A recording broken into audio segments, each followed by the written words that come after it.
I've had a dream all of my life to be a writer. My newest book is Ida B. Wells' Passionate for Justice, Ida B. Wells' A Prophet for Our Time, which is co-authored with Reverend Nibs Stroupe, which is published by Church Publishing. It's a lovely, lovely book. It's a dialogue. They've written alternating chapters, so you hear Catherine's voice as an African-American woman, then you hear Nibs' voice as a white man, who ironically grew up very close to each other in Arkansas, never knew each other until they came to Atlanta. We grew up geographically very close, culturally worlds apart.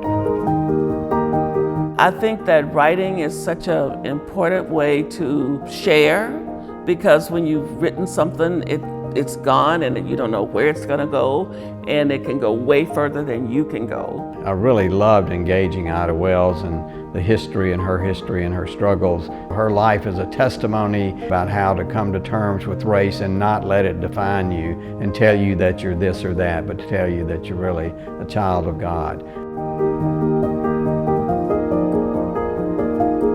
Church Publishing supports my ministry because it provides me access to resources that I would not otherwise be able to have. I love working with authors.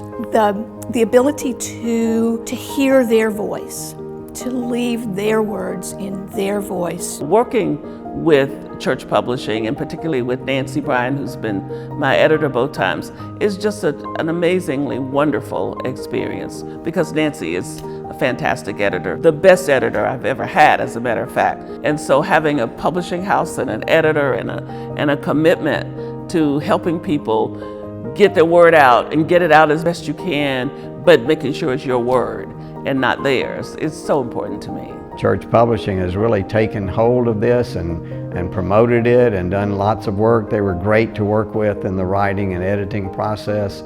So it's been a very positive experience, which I've really enjoyed.